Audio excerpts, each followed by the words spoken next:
평생을 운명이라는 말은 믿지 않고 살았어요. 하지만 그때 그 일을 경험한 후 사람은 각자 타고 태어난 팔자가 있고 그 팔자와 연결된 운명이 있다는 걸 믿게 되었습니다. 제 가치관을 변화시킨 그날의 이야기를 지금부터 시작해 볼게요. 제가 남편을 만나게 됐을 당시 이미 제 남편은 100억 자산가였어요. 시부는 자수성가한 대단한 분이셨고요. 저는 그런 남편과 시부모님을 보면서 부럽다고 느꼈던 부분이 하나 있었어요. 부모는 자식의 거울이라는 말처럼 남편이 시부모님을 보고 배운 것이 부유함을 관리하는 방법이었다는 것이에요. 그 점이 남편과 살다 보니 부러움으로 바뀌어갔던 거예요. 제가 부유를 관리하는 방법을 알았다면 적어도 이런 대우를 받으며 살진 않았을 텐데 하는 마음이 자꾸만 들었거든요. 집안도 직업도 평범했던 제가 못마땅했던 시모. 그리고 그런 저를 무시하는 남편과 살면서 얻은 거라고는 제 하나뿐인 자식과 고생한 흔적만 고스란히 담긴 저 자신뿐이었어요. 남편이 돈 많은 자산가면 뭐하나요? 있는 놈이 더한다고 제게 돈 한 푼 쓰는 걸 아까워하는 사람인걸요. 본인은 옷이며 신발이며 값비싼 것들로 치장하기 바빴지만 제가 쓰는 살림살이는 그렇게도 아껴라 타박을 하던 사람이에요. 제 남편이. 당신 수진이한테 나 몰래 용돈 줬어? 애들이 무슨 돈이 필요하다고 돈을 쥐어줘? 오늘 수진이 소풍이라 이럴 때 아니면 언제 용돈을 줘요? 그리고 이제 애들도 자기 용돈 관리도 해보고 할 때 됐잖아요. 여보도 딱 수진이 나이 때부터 용돈 관리 연습했다면서요. 쟤가 나랑 같아? 어차피 쟤는 챙긴 걸로 보나 하는 짓으로 보나 당신을 빼다 박았는데 나 같은 영특한 행동을 할 리가 없잖아. 다시는 당신 멋대로 용돈 챙겨주는 짓 하지 마. 알겠어? 이제 용돈도 받고 자기가 돈 관리도 해볼 나이에요. 그리고 진웅이는 동생인데도 작년부터 당신이 용돈 주고 있잖아요. 아이들을 그렇게 차별하는 부모가 어딨어요? 수진이도 당신 딸이에요. 당신이 언제부터 나한테 언성을 높였지? 지금 이만큼 살고 있으니까 이게 다 당신이 읽어낸 줄 아나 봐. 그리고 차별하지 않도록 수진이도 날 좀 닮게 낳지 그랬어 그럼. 수진이 너, 네 엄마처럼 네 돈 아니라고 흥청망청 쓰지 말고 그대로 가져와. 알겠어? 정말 이렇게까지 해야 해요? 오늘 수진이 소풍날이라고요. 아이 용돈 좀 챙겨준 게 무슨 잘못이라도 된 것처럼 굴면서 아이 기분까지 망쳐야겠어요? 엄마, 나 괜찮아. 아빠, 저 괜찮아요. 용돈은 여기에 두고 갈게요. 저 용돈 필요 없어요. 엄마가 도시락도 챙겨주고 과자도 챙겨줘서 필요 없을 거예요. 저는 아이들 앞에서까지 저를 무시하는 것도 모자라 제 딸아이에게까지 저를 대하듯 행동하는 남편이 너무 싫었어요. 그래서 이혼을 결심했던 적이 한두 번이 아니었고요. 제 딸도 얼마나 마음이 고단했으면 한 번은 아무도 모르게 밤중에 이불을 머리 끝까지 뒤집고 우는 거예요. 우연히 화장실을 가려다 그런 모습까지 보게 되니 괜히 시부모님과 남편에게 넘치는 사랑을 받는 아들에게 얄미운 감정까지 들었어요. 네, 그러면 안 되는 거죠. 제 아들이 잘못한 건 아니니까요. 하지만 환경이 제 딸은 저의 아픈 손가락으로 만들더라고요. 그래서 딸아이에게 너무 힘들면 저와 이 집에서 나가 단둘이 지내는 건 어떻겠냐고 물었던 적이 있어요. 그런데 제 딸은 제 가슴을 미어지는 대답을 하더군요. 수진아, 엄마가 꼭 물어보고 싶은 게 있는데 솔직하게 대답해줬으면 좋겠어. 엄마랑 수진이랑 둘만 외할머니네에서 지내는 건 어떨까? 엄마랑 함께면 어디든 너무 좋아. 하지만 엄마, 아빠가 미워서 그런 거라면 난 싫어요. 아무리 나를 미워하는 아빠라도 난 없는 것보다 있는 게 좋아. 내가 사랑하는 아빠잖아. 제 이혼 결심을 말린 건 이런 제 딸이었어요. 부모는 자식 보고 사는 거라는 말을 실감하며 그렇게 참고 또 참으며 살아왔습니다. 하지만 돈만 알지 남의 마음이라고는 눈꽃만큼도 헤아릴 줄 모르는 남편은 변함이 없었어요. 거기다 나중에는 저와 제 딸의 대화를 어떻게 알았는지 저에게 더 못되게 굴었어요.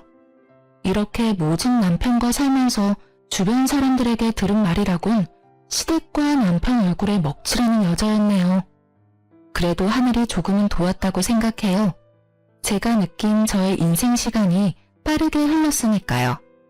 일이 살다 보니 어느새 우리 아들이 결혼하는 날도 오더라고요.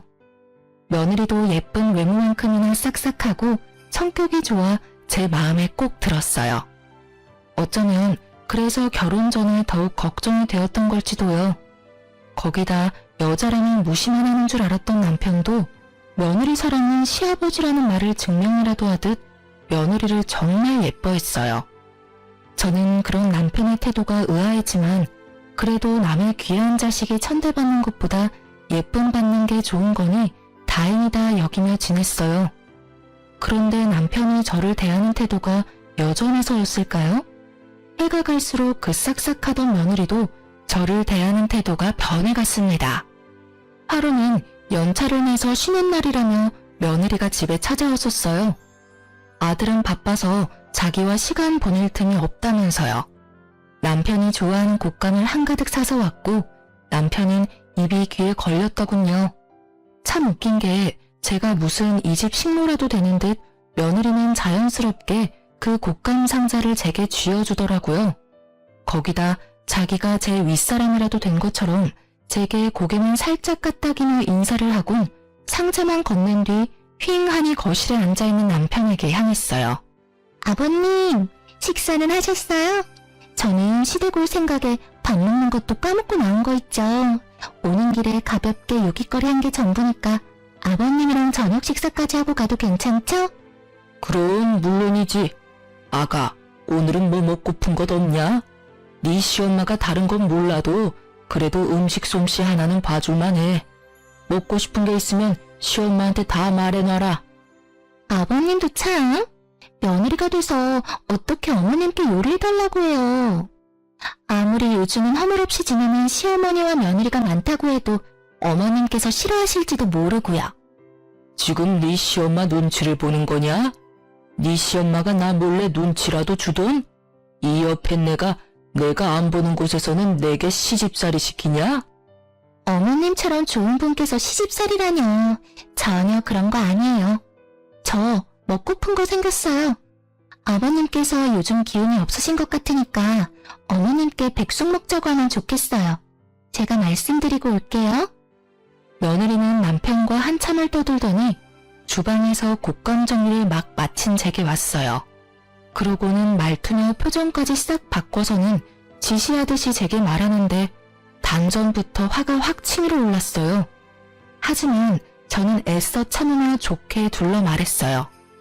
아니, 다그치고 싶어도 남편이 떡하니 집에 있으니 할 수 없다는 게 적절한 표현이겠네요. 며느리도 그걸 아니 제 머리 꼭대기까지 기어올랐어요. 어머님, 곶감 정리 끝내셨으면 나가서 장 좀 봐오셔야 할 것 같아요. 아버님 안색이 별로 안 좋아 보이니까 오늘 저녁에 닭 사다가 백숙 좀 해주세요. 어려운 음식도 아니니까 할 것도 없고 어머님도 좋겠네요. 그럼 우리 아들한테도 연락해서 저녁에 집으로 오라고 하렴. 오랜만에 다 같이 식사하면 되겠구나. 그런데 얘 말투는 좀 더 예의 있게 하는 게 어떨까? 그래도 어머니 나도 네 시부모인데 명령하듯 말하지 않았으면 좋겠구나. 아버님 앞에서는 한마디도 못하면서 주방에 돌 뿐이라고 그새를 못 참고 지적질은. 그럴 시간에 얼른 가서 장이나 봐오세요. 참, 어머님은 백숙 별로 안 좋아하시죠? 오늘은 김치 간단히 식사하셔야겠네요. 메뉴가 마음에 안 들면 밖에서 대충 떼우고 오시던가요. 저는 며느리와의 대화에 속이 들끓었지만 문제를 일으키고 싶지 않아 자리를 피하고 밖으로 나왔어요. 아들과 딸아이를 오랜만에 볼 생각만 하며 기분을 달랬죠. 그런데 안타깝게도 달래졌던 제 기분은 또다시 구렁텅이에 빠졌어요. 제 아들과 며느리의 부부관계도 전 같지 않다는 걸 알아버린 걱정만 가득 쌓인 날이 되어버렸거든요. 신을 느낀 물씬 풍기던 전과는 달리 오랜만에 본 아들 부부는 서로 말도 잘 섞지 않았어요. 제 아들의 안색도 별로 좋지 못했고요. 그러니 이 모든 걸 모르고 싶어도 몰라지나요? 하지만 둘 사이에 잠시 갈등이 있나 보다고 부부싸움은 칼로 물베기라니 곧 좋아질 거라고 여기며 구태여 아는 티를 내지는 않았어요. 그런데 그 후로도 아들 부부의 사이는 여전히 냉랭한 듯 했어요. 꽤 오랫동안 그런 모습을 제게 보여왔거든요. 거기다 그렇게 지내는 시기가 점점 길어지고 며느리와 아들의 관계도 며느리가 저를 대하는 태도도 좋지 못하면서 막막함만 커져갔어요. 그 모든 걸 보고 느끼면서도 저는 늘 속으로만 삭히고 꾹 참으며 지내는 것 말곤 할 수 있는 게 없었어요. 그날의 일이 터지기 전까지는요. 제 아들과 저는 생일이 하루 차이가 나서 매해 생일 저녁은 함께 보냈어요. 결혼 후 분가했어도 이것만큼은 변함이 없었죠. 제 남편이 저의 생일을 챙길 리 없다는 걸 진즉부터 알고 있던 아들이 저를 배려한 것이었어요. 그 덕에 저는 매해 제 생일밥을 챙겨 먹을 수 있었던 거예요. 물론 그 생일상도 다 제 손으로 차렸지만 아들과 나를 위한 거라고 생각하니 생일 때마다 기뻤어요. 긴 세월 동안 아들의 배려가 저의 선물이었어요. 남편의 신임을 받고 있는 며느리가 아들 부부 사이에서는 실세였고 모든 것을 며느리가 원하는 대로 해왔지만 단 하나, 저의 생일날 우리와 함께 보내는 것만큼은 아들이 고집을 부렸던 거예요. 며느리는 이 부분이 연애 때부터 결혼 후에도 쭉 불만이었던 듯 했어요. 그리고 결국 이 일로 인해 문제가 생기게 되었습니다. 아들 부부는 그날도 생일 파티를 위해 우리 집으로 넘어왔어요. 미리부터 준비를 하고 있긴 했지만 그날따라 유난히 오래 걸렸고 아들 부부가 도착한 후에도 꽤 오래 저는 주방에서 저녁 준비를 하고 있었죠. 너무 당연하게도 며느리는 손 하나 까딱하지 않았어요. 그래서 아들이 며느리를 대신해 저를 도왔고요. 그날따라 아들이 왜 그랬는 줄은 모르겠지만 아마도 고생하는 저와 반대로 편히 쉬고 있는 며느리의 모습에 속이 상했을 테죠. 한참을 저를 돕던 아들이 며느리에게 향하더니 뭐라고 말했는지 급격히 며느리의 표정이 어두워졌어요. 그러고는 잔뜩 기분 나쁜 표정을 해서는 주방에 와서 제게 따져 물었고 저는 그런 며느리가 되바라진 것처럼 보였지만 좋은 날을 망치고 싶지 않았어요. 어머님, 생일 핑계로 저를 부려먹어야 속이 편해지겠어요? 솔직하게 대답해 보세요. 제가 손님처럼 앉아있으니 마음에 안 드세요? 시어머니랍시고 며느리가 차려준 생일상을 받고 싶으시냐고요. 아니, 괜찮다. 일 끝나고 왔으니 너도 힘들 테지. 아들이 도와준 덕에 거의 끝났으니 이제 슬슬 밥 먹을 준비나 하자꾸나.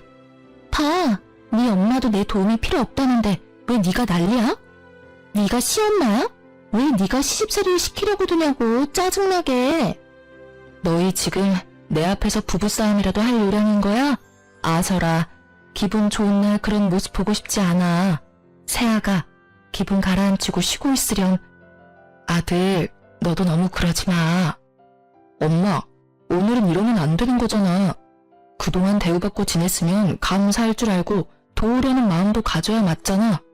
내가 언제까지 제가 하는 꼴 같지 않은 행동을 참아야 해? 네가 말해봐. 아무리 딸 같은 며느리라도 너처럼은 안 해. 우리 아빠가 예쁘다 예쁘다 하니까 이 집에서 뭐라도 된 거 같아? 야, 생일이 무슨 유세야? 생일이면 큰 대접이라도 받아야 되냐고. 내가 왜 어머님 생일이라고 와서 주방 일을 거들어야 해? 방금 전처럼 생일인 사람끼리 생일상 차리고 자축하면 되겠네. 이렇게 모이는 것도 사실 어머님 때문 아니야? 내가 안 돕는 거 보기 싫으면 이런 자리 만들지를 마. 그만해. 내가 이런 모습 보려고 여태 식사 준비를 했니? 됐다. 음식 챙겨줄 테니까 그만 돌아가렴. 이런 상황에서 마주하고 밥을 먹는다고 한들 그게 소화가 되겠니? 그리고 아가, 아무리 서스럼이 없어도 나도 네 시모야. 너희 다툼까지 이렇게 마주하는 건 상당히 불쾌하고 불편하구나. 남이 보면 지금 네 태도가 경거망동하다고 할 수 있어. 그러니까 앞으로는 조금 더 유의하는 게 좋을 듯해. 참나, 나는 이 집에선 이방인이다 이거지? 생일을 핑계로 모자가 쌍으로 눈 부라리고 사람을 잡아? 어머님도 그러는 거 아니죠? 경거망동하다고요? 그러는 어머님은 뭐 얼마나 고생하신대요?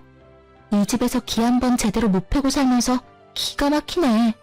제가 며느리라고 우리 시엄마 노릇은 해야겠다 싶어요? 며느리는 아들과 제 말에 따박따박 받아치며 언성을 높였어요. 모자가 생일을 핑계로 자기를 잡는 말을 어찌나 크게 했는지 방에 있던 남편이 집안이 왜 이리 소란스럽냐며 주방까지 나왔고 씩씩대는 아들과 며느리를 살피더니 자초지종을 물었죠. 며느리는 이때다 싶었는지 저와 아들을 한 번씩 노려보더니 제 남편에게 찰싹 붙어서는 불쌍한 척 연기를 해댔어요.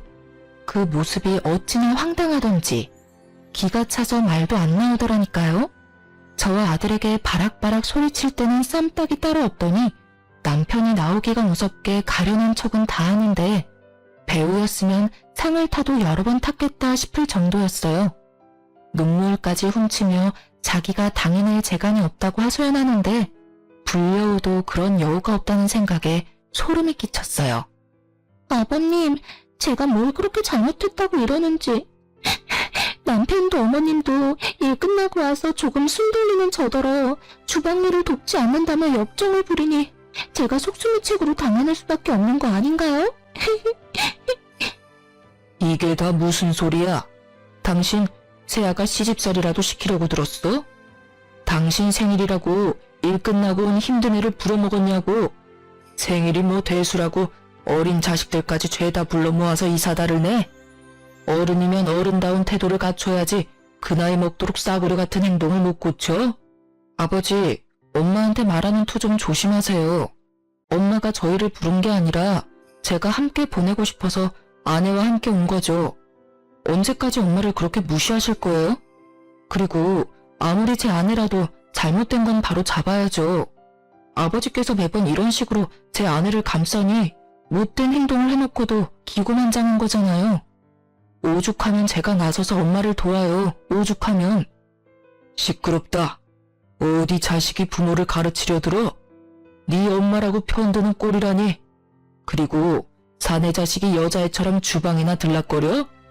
당신 도대체 애 교육을 어떻게 시켰기에 자기 위치도 몰라? 으휴, 엄마가 그 모양이니 아들이라고 있는 것도 멍청하지. 우리 새아가 기분이 상해서 어떡하나?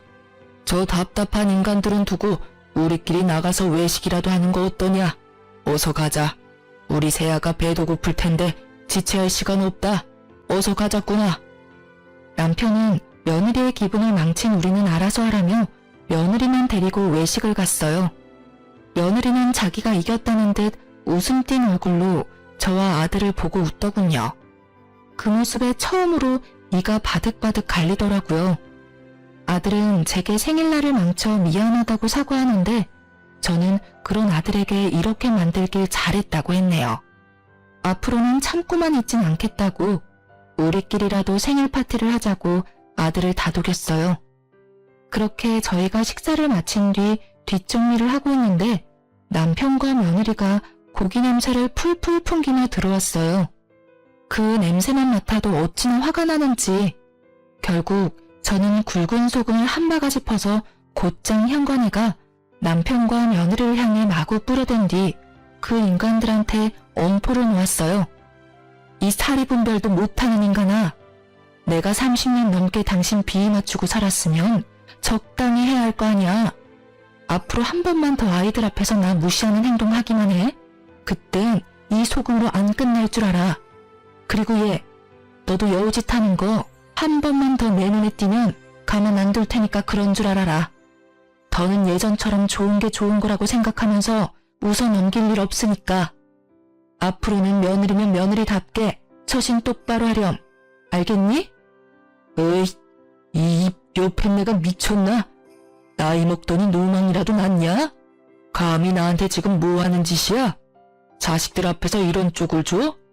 남편 알기를 우습게 하는 거야 뭐야? 이 집에서 쫓겨나고 싶냐? 어? 며느리다운 게 어떤 건데요? 지금 본격적으로 시집살이라도 시키겠다고 선전포고하는 거예요?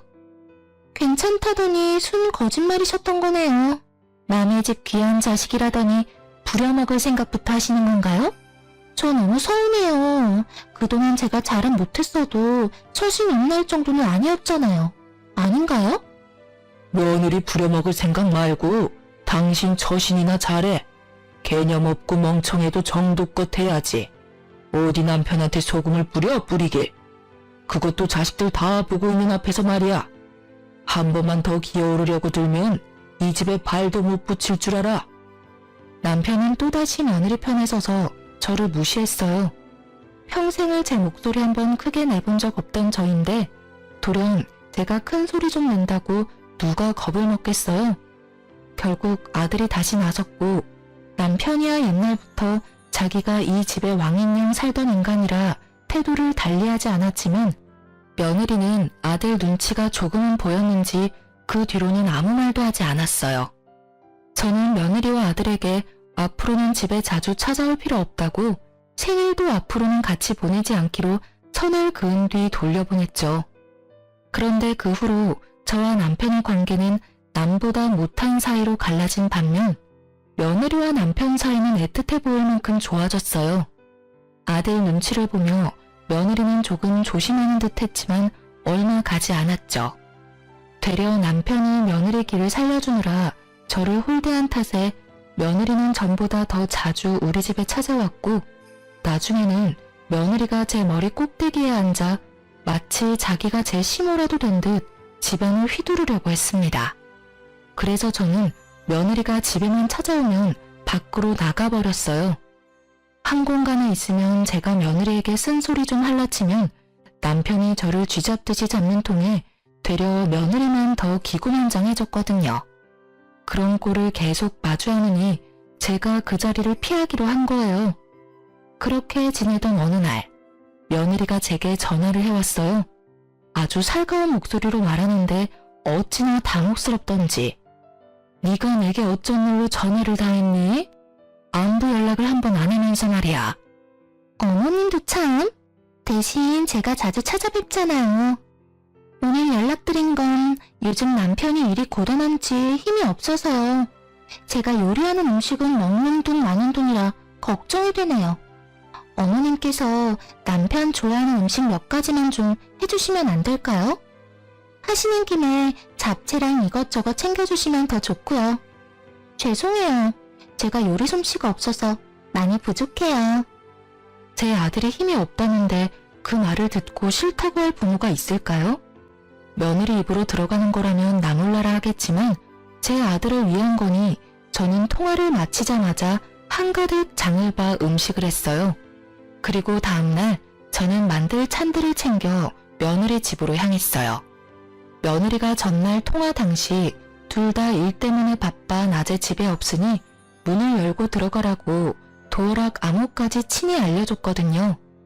며느리가 급히 할 필요 없으니 주말 전까지만 가져다 주라던 말을 간과하고 급하게 준비했던 제 탓이었을까요? 아무도 없을 줄 알았던 아들 부부의 집에서 심장이 다 벌렁거릴 장면을 목격하고 말았습니다. 현관을 열고 들어서는데 신발장에 여자와 남자 신발이 아무렇게나 놓여있기에 처음에는 아들 부부가 바빠서 미처 신발 정리를 못했다고 생각했어요.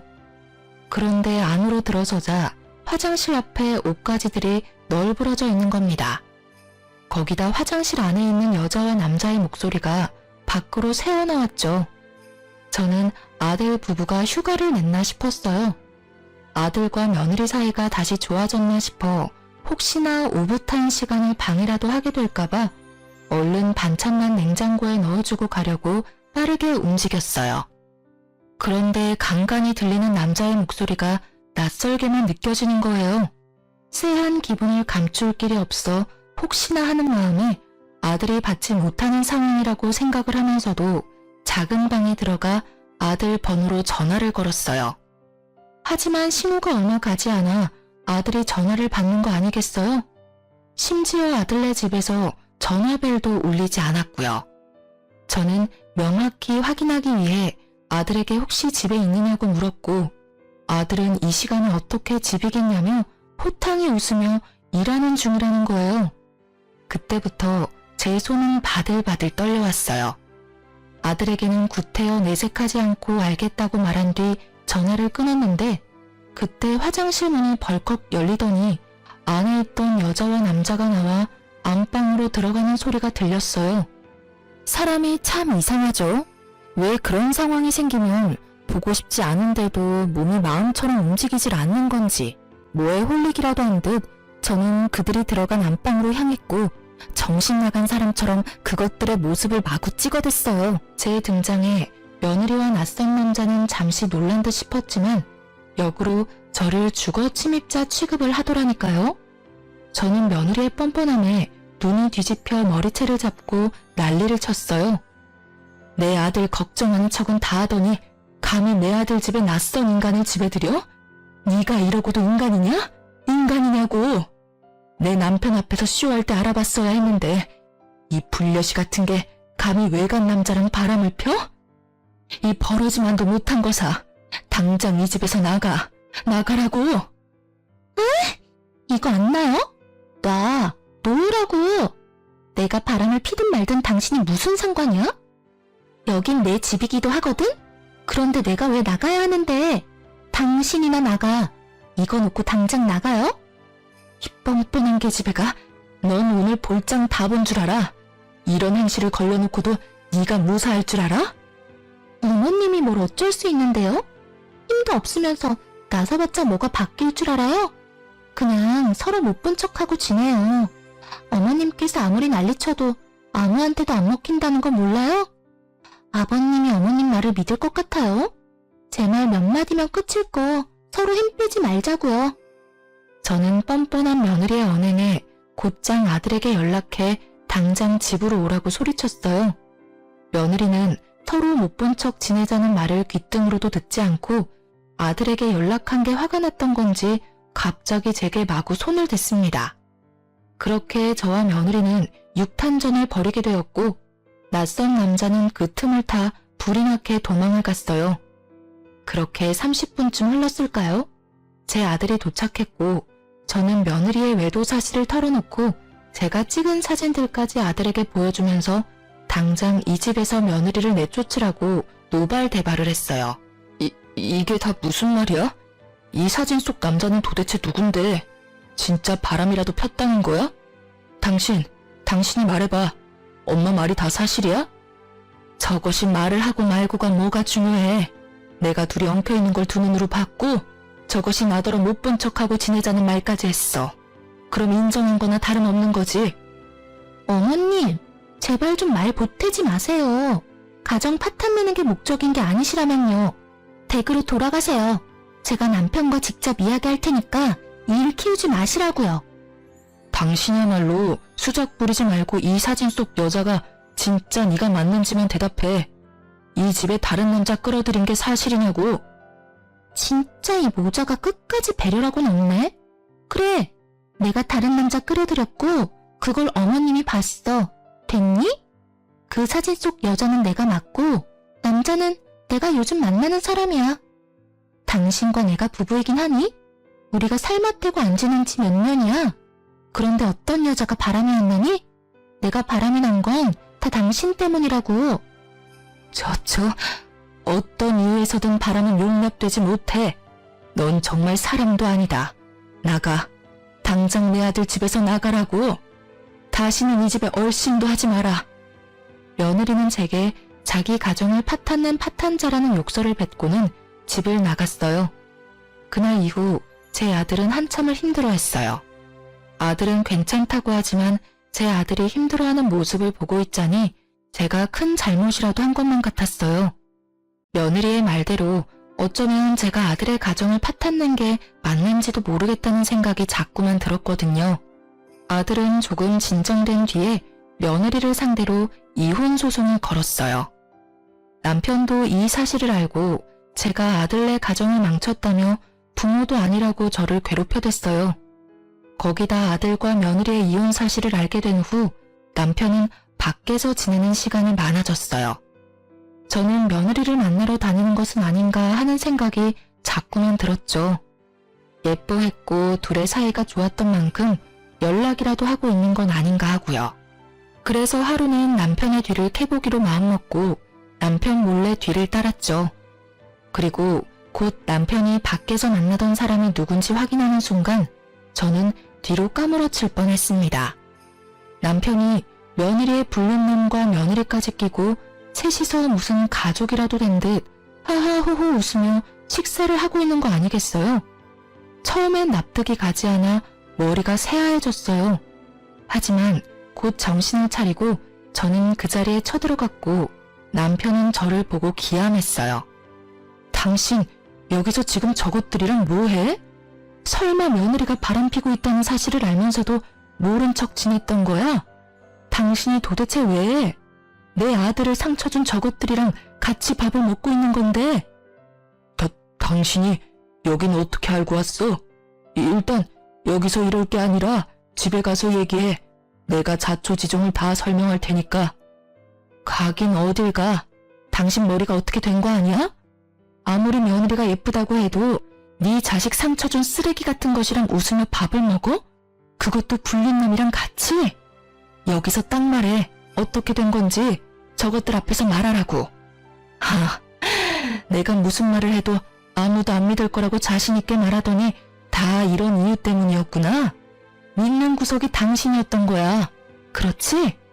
노망이 나도 단단히 났네 이 인간이. 당신 무슨 말을 하는 거야? 여기서 소란 피우지 말고 집에 가서 말하자고. 빨리 따라와. 남편은 저를 끌고 집으로 향했어요. 제가 아무리 몸부림을 쳐도 남편은 까딱도 하지 않았죠. 집에 도착해서야 남편은 제 손을 놔주었어요. 저는 남편에게 이제 당신이 원하는 대로 집에 왔으니 한 톨의 거짓 없이 다 털어놓으라고 소리쳤어요. 며느리와 도대체 무슨 관계라도 되느냐고, 왜 그것들이랑 같이 있었던 거냐고 추궁했죠. 남편은 머리를 굴리기라도 하는지 입을 옴싹거릴 뿐 말을 뱉지는 않았어요. 그러기를 10분. 저는 더는 기다려줄 수 없어 며느리에게 자초지종을 물으러 가야 말을 할 거냐고 다그쳤어요. 그리고 그 순간 쫓아냈던 며느리가 집으로 들이닥쳤고 우리 집안은 며느리의 등장으로 풍비박산이 났습니다. 저는 며느리에게 무슨 낯짝으로 우리 집에 발을 들이냐고 난리를 쳤지만 며느리는 아랑곳하지 않고 집으로 들어왔어요. 그런데 남편의 태도가 이해할 수 없었어요. 밖에서는 그렇게 웃고 떠들며 며느리를 대하던 남편이 갑자기 며느리에게 왜 왔느냐고 당장 돌아가라고 하는 겁니다. 하지만 며느리는 시아버지의 말도 무시한 채 미친 사람처럼 웃어 제끼는 거예요. 그러더니 제 어깨를 잡으며 이렇게 말했어요. 어머님, 지금 당장 제게 머리 조아리고 절이라도 박으세요. 갑자기 쳐들어와서는 지금 무슨 말을 하는 거야? 내가 왜 내게 절을 해? 미쳤니? 이제는 너랑 엮이는 거라면 다 징글징글하다. 이게 다 무슨 악연이니? 제발 내 눈앞에서 사라져. 너 같은 인간 말종이랑은 한순간도 마주하고 싶지 않으니까. 제발 좀 눈에 띄지 말란 말이야. 어머님, 말 가려하세요. 제 생각에는 어머님께 제가 은인일걸요? 제가 재미있는 사실을 알려드리려고 친히 거론했거든요. 어머님, 저랑 바람난 그 남자가 아버님의 친자식이라면 어떨까요? 어머님께서 말씀하신 용납이 안 된다던 그 짓을 아주 오래도록 아버님께서 하셨네요. 제 덕에 지금 어머님도 저처럼 이혼하게 생겼고 제가 이 지옥 같은 집에서 벗어날 이혼 사유 만들어드렸으니 저한테 절이라도 하셔야 하는 거 아닌가요? 이혼 축하드려요, 어머님. 그게 다 무슨... 여보, 지금 저것이 뭐라고 하는 거예요? 며느리랑 바람피던 불륜남이 왜 당신 친자식이야? 이게 다 무슨 상황인 거냐고? 이렇게 상황 파악을 못하셔서야 알려드린 재미가 없네. 당신 남편이 당신이랑 결혼하고도 외간 여자랑 바람을 피웠고 그 여자랑 당신 남편 사이에 아이가 생겨서 낳았고요. 당신이 얼마 전 아들 집에서 본 그 외간 남자가 아버님의 친아들이야. 쉽게 말하면 내 남편의 배다른 형제이자 당신의 하나뿐인 아들의 배다른 형제. 알고 보니 남편은 저와 결혼 후 얼마 되지 않아 바람이 났고 그 관계를 꽤 오래 유지하면서 임신까지 시켰던 것이었어요. 그렇게 남편은 긴 세월 동안 두 집 살림을 했던 거예요. 며느리와 바람이 난 그 남자가 남편과 불륜녀 사이에서 태어난 아이였고요. 남편이 며느리가 너무 마음에 들어 제 아들에게는 과분하다 여겨 배다른 자기 자식에게 친히 소개를 시켜 관계가 발전했던 거예요. 남편은 며느리의 말을 믿지 말라며 절대 아니라고 잡아댔지만 며느리와 함께 왔던 건지 배다른 아들이란 사람이 타이밍 좋게 우리 집 배를 올렸어요. 남편의 배다른 아들은 이미 남편과 친자검사까지 마친 상태였고 결과지까지 가지고 와 남편의 친아들임을 입증해 며느리의 말에 힘을 실었죠. 그런데 이 사실만큼이나 놀라웠던 사실이 또 있었어요. 이 모든 게 그 배다른 아들의 복수였다는 겁니다. 알고 보니 남편과 바람폈던 불륜녀는 몇 년 전 건강 악화로 세상을 떠났는데 그때 장례식장에 얼굴 한 번을 비추지 않았던 남편에게 복수를 다짐했다고 말이죠. 아파서 불륜녀가 병원 생활을 오래 했는데 그때도 찾아온 적 없고 그저 돈으로만 해결을 했던 거예요. 그 모든 걸 보며 지내온 남편의 배다른 아들은 자기 가정이 무너졌지만 여전히 가정을 이루고 잘 살고 있는 제 남편을 무너뜨릴 계획을 세웠던 거예요. 떵떵거리고 사는 남편의 말년만은 꼭 망가뜨리겠다는 마음만 가지고 버티면서요.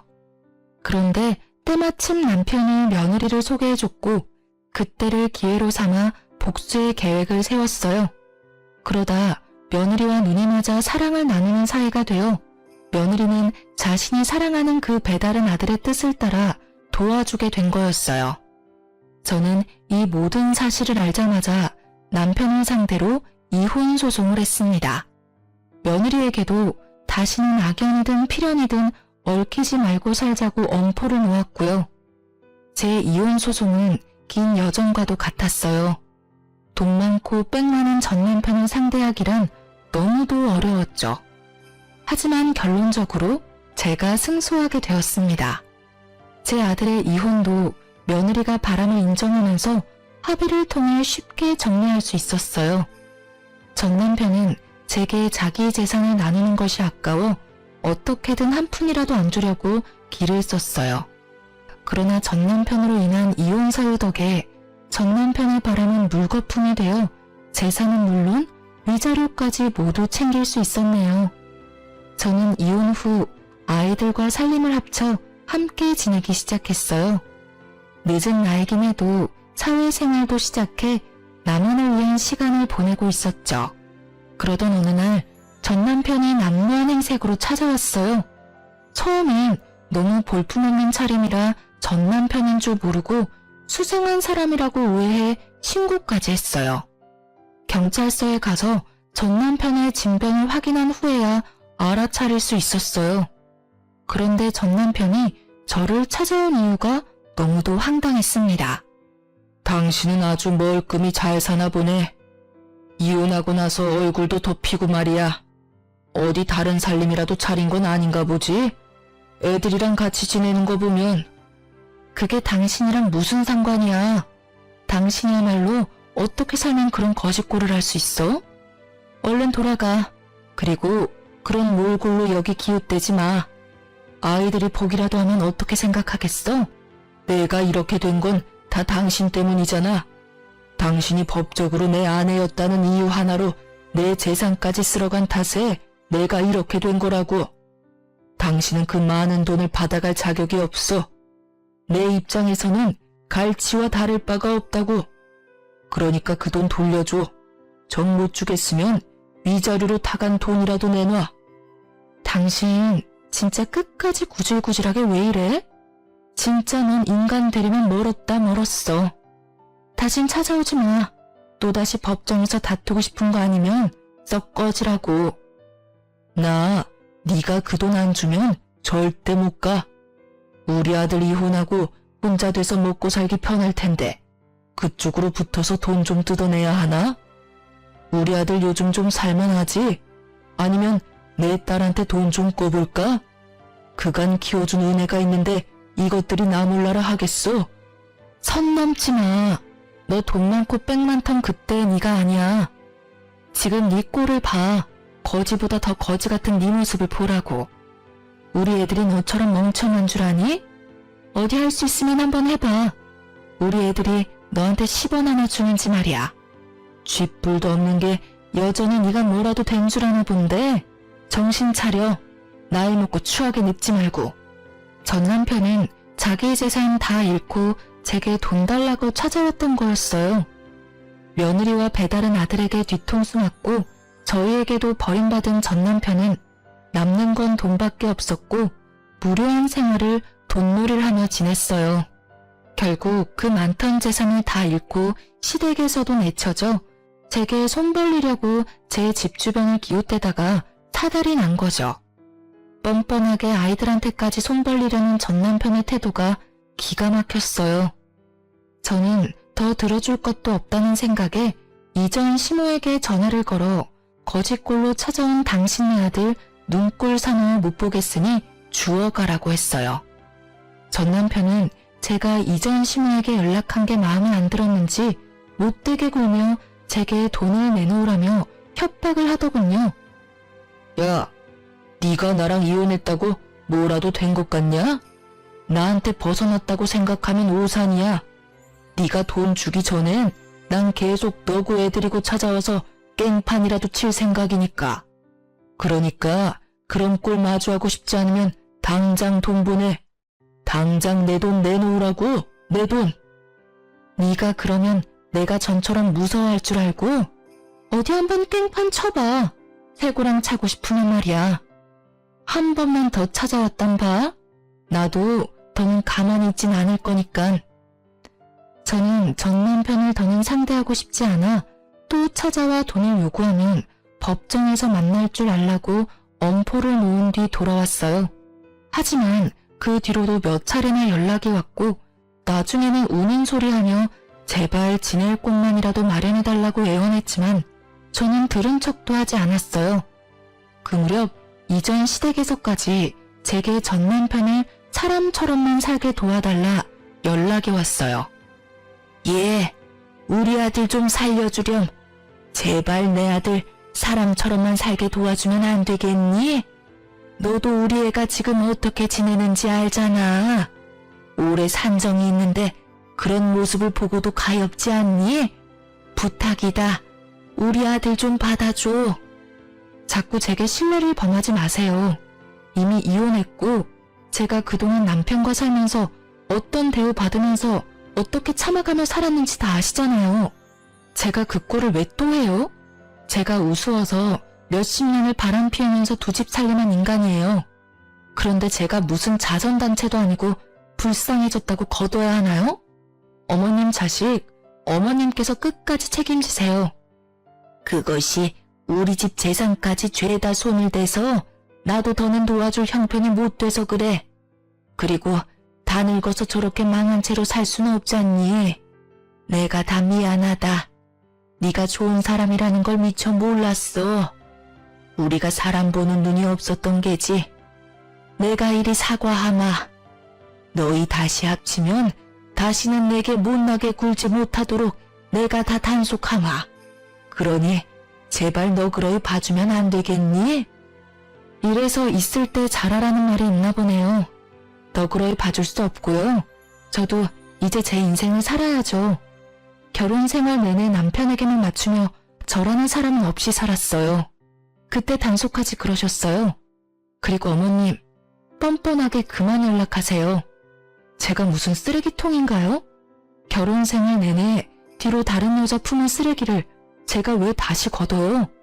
그 쓰레기 이제 어머님께서 치우세요. 나도 내 아들도 네가 있을 땐 미처 몰랐던 거야. 다 잃고 나니 네가 얼마나 소중한 사람이었는지 알았단다. 네가 어떤 모진 말을 해도 나는 괜찮아. 내 아들만 다시 받아준다면 내게 절이라도 할 수 있어. 그러니 제발 딱 한 번만 다시 생각해 주렴. 이런 말씀까지 드리게 돼서 정말 유감이지만 전 싫습니다. 어머님 아들, 정말 볼품없고 못돼 처먹어서 제 인생에 다신 엮고 싶지 않아요. 그러니 다시는 연락하지 마세요. 어머님도 이제 제 어머님 아니시니까요. 저는 대차게 거절했고 그 후로 시댁의 연락도 전 남편의 연락도 모조리 끊어버렸어요.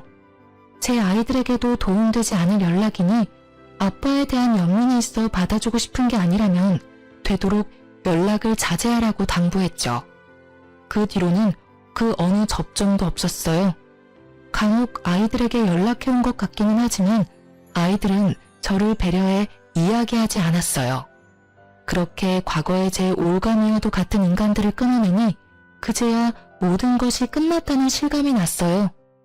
몇 년이 흐른 지금은 주변에서 제 얼굴에 꽃이 만개한 것처럼 환하게 폈다는 말을 자주 해주세요. 저는 그 말이 어떤 의미인지 너무나 잘 알아요. 지금처럼 더없이 잔잔하고 또 행복했던 적은 없으니 당연히 얼굴색도 좋아지고 사람 사는 것 같아 보이는 거죠. 아이들만 오롯이 챙기며 단란하게 지내니 제 스스로도 돌아보게 되고 사회생활에 대한 재미도 느끼면서 하루하루 감사한 마음으로 보내게 되었어요. 남는 시간에는 취미생활까지 하면서 활동적인 사람으로 변화해가는 중이랍니다. 이전 며느리의 소식은 아주 간간히 아들을 통해 들었어요. 전 남편의 배다른 아들과 헤어져 자기 인생을 산다더군요. 아들에게 연락했던 이유도 그간의 안 좋았던 관계를 회복할 순 없지만 사과는 꼭 하고 싶었더나요? 무례하고 미웠던 이전 며느리지만 이제는 어디서든 자기 몫을 잘하며 지냈으면 좋겠다 싶어요. 이 나이 먹고 누굴 미워하고 원망하는 마음으로 살아간다면 얼마나 불행하고 힘들어요. 그저 제 생활에 집중하며 제 주변 사람들을 챙기면서 그렇게 하루하루 베풀고 사랑하며 지낸다면 그게 찬란한 삶이지 않을까요? 남편에게 대여서인지 며느리의 도끼를 느껴서인지 아들도 저도 재혼 생각은 없어요. 제 딸도 결혼 생각은 아직 없다고 하고요. 그래서 저희는 앞으로 한동안은 서로만을 챙기며 지낼 듯해요. 하지만 제 딸도 제 아들도 언제든 마음의 여유가 생긴다면 외롭지 않게 참하고 좋은 사람을 만나 인생의 이막을 시작하길 소망해봅니다. 제 사연 들어주신 많은 분께 감사 인사드리며 이만 마칩니다. 좋은 하루 되세요.